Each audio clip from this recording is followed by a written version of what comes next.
این یکی از اسباب‌های موسیقی است که انا شکل بیرونش شبیه درونش لبچنگ.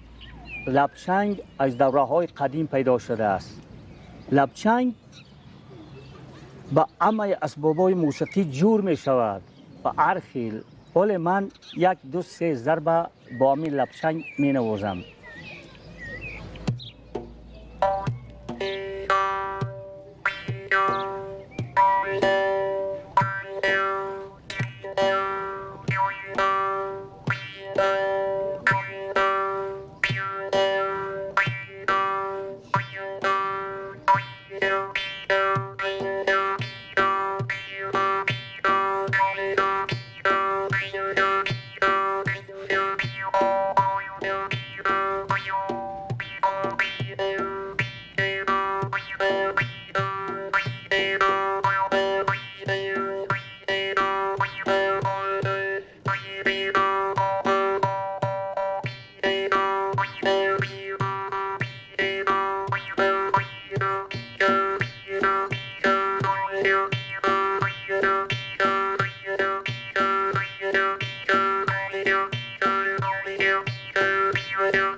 من این سه ضربه نواختم با این اسباب موسیقی.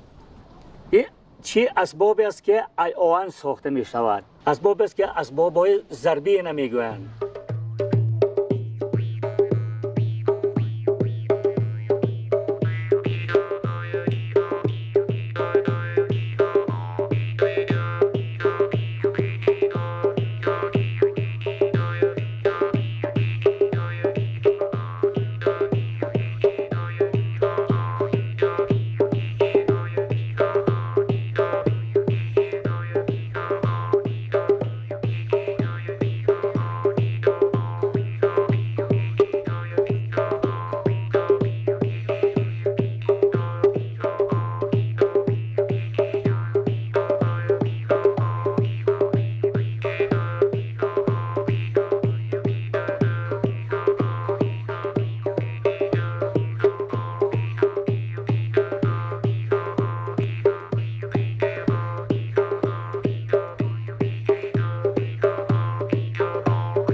چنگ نوازی اساساً از دوره‌های خیلی قدیم سرچشمه میگیرد.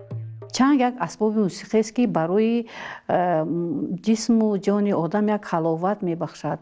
مردم تاجیک در هر دور و زمان فارغ از بار و کار زندگی، فارغ از کارهای صحرایی، در وقتی در خانه نشستن، دم گرفتن نشستنشان فارغ از کار، به یک هنر مشغول بودن. یکی هنرمند بود کشیده‌دوزی میکرد، یکی هنرمند بود که چنگ مینواخت. در شب‌های خصوصا در شب‌های زمستان وقتی که شب‌ها خیلی دراز است، زنها بین گروه همدیگر جمع آمده یکی هنر خود را می آورد که ریسندگی کرده است، یکی شیرازی دوخته ایستاده است، یکی سوزنی دوخته ایستاده است، یک شخص دیگر که چنگ نواز است چنگ را آورده چنگ می نواخت.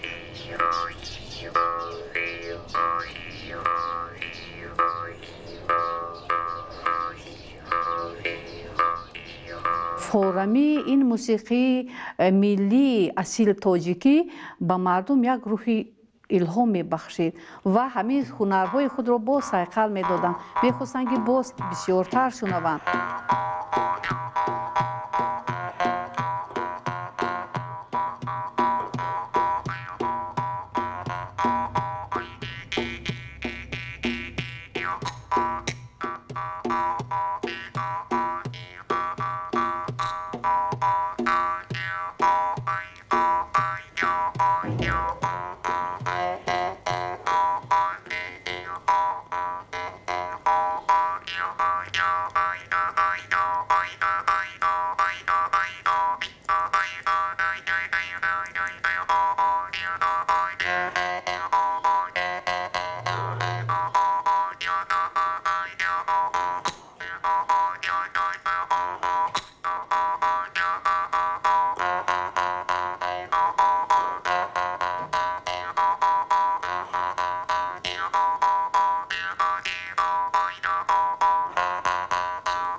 شبق اساسی ممی چنگ نوازی می باشد که از آن خردسالی از مامام یاد گرفتگیم.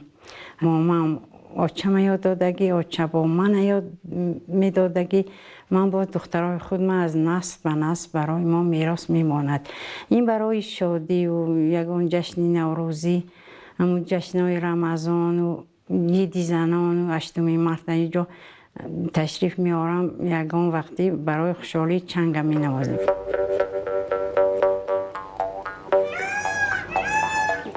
بکلانم با فقط من میشنم من به یاد دید گفتم یادم به هست سیب سنوپه یاد گرفتم.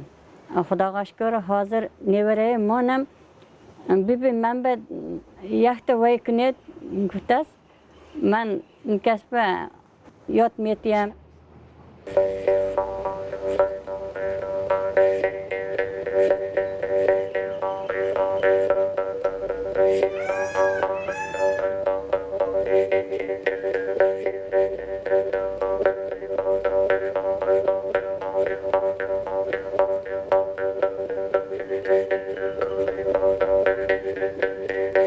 چنگ دو نمود می شود، یکی چنگ چوبی و دوم چنگ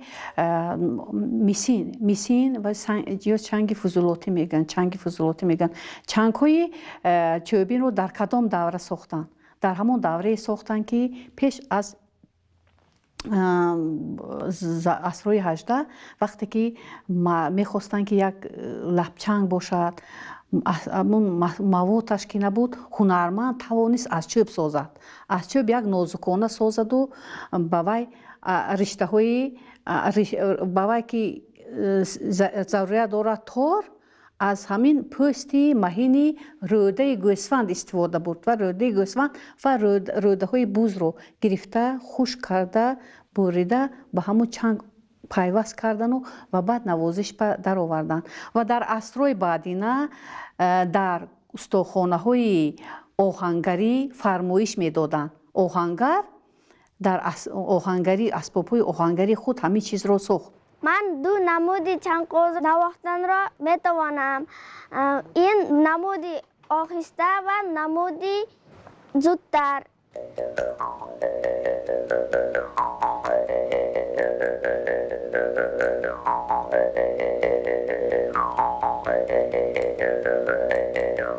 این نمودی یک زودتر، نمودی دو، این نمودی آهسته.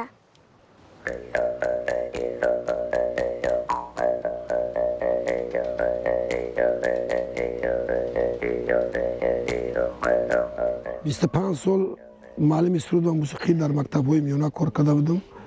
سالایی که اول معلمی رو سر کرده بودم، بعد یک انسامبلی بچگانه در نزد خانه پیونری گفتن تشکیل کنین. مرا گفتن که شما برین امورا انسامبل تیار کنین. بعد من رفتم به خانه پیونری شهر کلوب. در اونجا طرز نواختن غجک و رباب و دیگه اسباب‌های ملی رو تاولک دایره رو نشون میدادم. بعد یک زن بود معلمه بابی و میگفتن سن سالش هم بلند بود. یک روز لابچنگ گرفت آورد. دو بعد لابچنگ نواخت. همین اسباب نواخت. عیناً همین خیلی اسباب بود. یگان فرق نداشت. بعد معلمه شما این از کجا گرفتین؟ ما همین پیدا کردیم. یگان تا چیکار میکنی؟ گفتم نواختن نمیتونم، نه که میخوام که میرم نواختن یاد بگیرم. گفت من خودم نواختن را ترا نشون میدم. با یک تام توفت میکنم. گفتم خب معلمه چی خیلی کنیم؟ من میگم بنوازم، یک بنواز. بعد گرفت نواخت. در لباش موند. او که با دندانم نمیرسونی، با دندانم نمیگزی، همین لبا نمیسته، دهان کمتر کشوده میگیری، این زیر میکنه.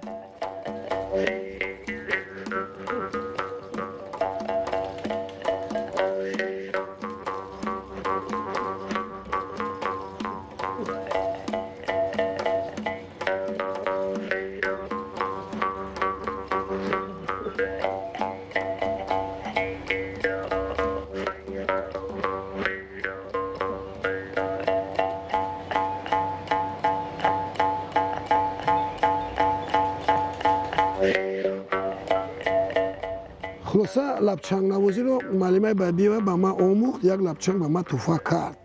بعد من آمدم بود در بین برادرام. من گفتم که من لبچنگ یافتم، لبچنگ می نوازم. گفتم به نواز کوی را زیادتر زنها می نواختن تو چه خیلی کدی را یاد گرفتی؟ من گفتم یک معلمه من نشون داد در خونه پیونیرو. بعد گرفتم نواختم. بعد دولتمند گفت بسیار کاری خوب این مو در آهنگ می‌داریم گفت. در بعضی همون آهنگایی دولتمند همین لبچنگ من نواختگیم یک چند تا.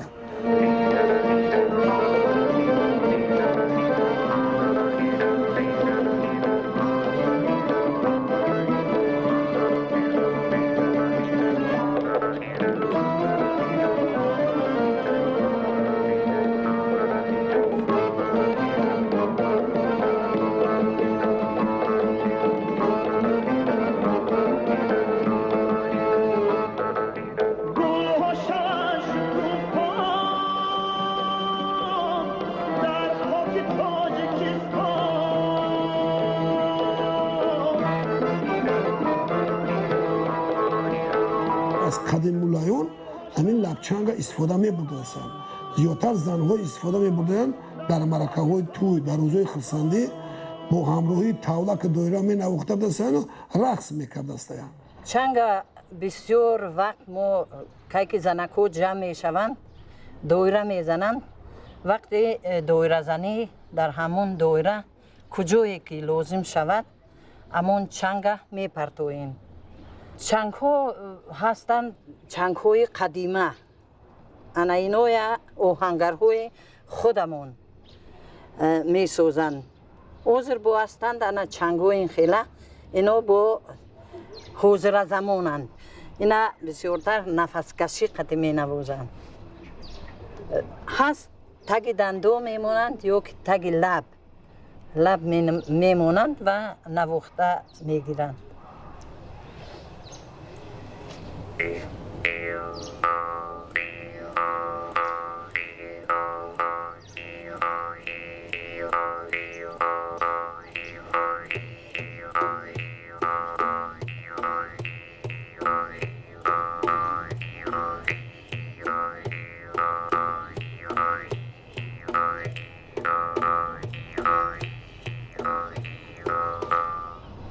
انا این آهنگ که زنکو دف میزنند امین آهنگ انا قطعی وی ها علالش میشوند.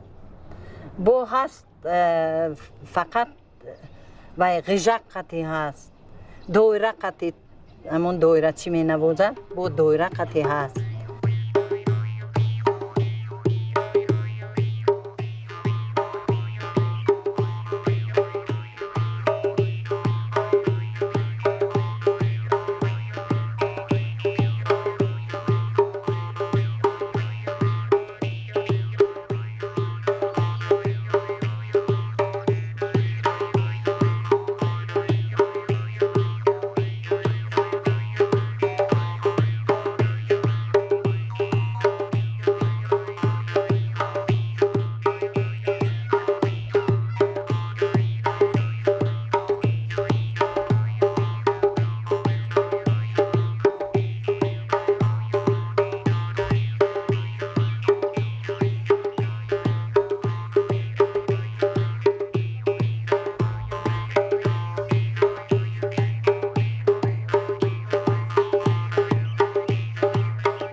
اسباب نفسی حساب میکنه. با واسطه نفس صدا را نفس میکشی سوی داخل با بیرون این صدا میبرد.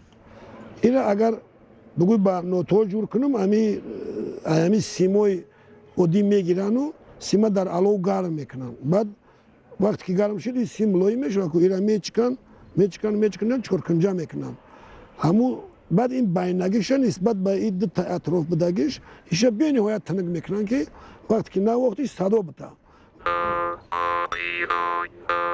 هیچ پلاستیک تنکه در بین اونها صدا میتاد. بعد با واسطه نفس پیش خفو میبری. خلاصه در خانوادگی خودمون با بنابراین نشون دادم. هم فیروز لبچنگ نواخته میتوند هم نکروز.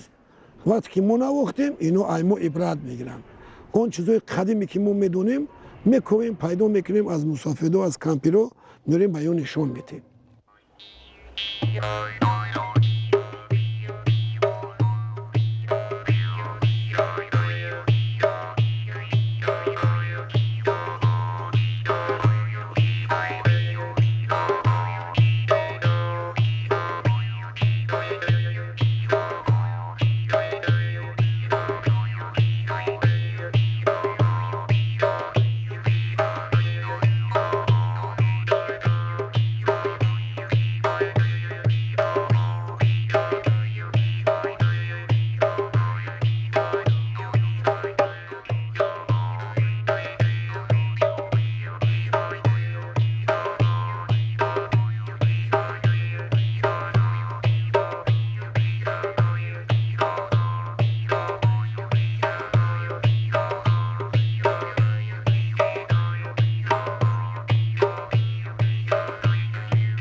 اولهای عصر 20 وقتی که عروس رو به شوهر میدادن، داماد حتما بدون جهاز عروس قریب 20 تا چنگ میفرستند و میکشودن. دوگانه های عروس وقتی که صندوق رو میکشودن میدیدن که چنگ هست، خیلی خرسند میشدن. هر یک عروس دوگانه های عروس به یکتگی چنگ رو تحفه میکرد مادری عروس و این دخترها چنگ رو مینواختند.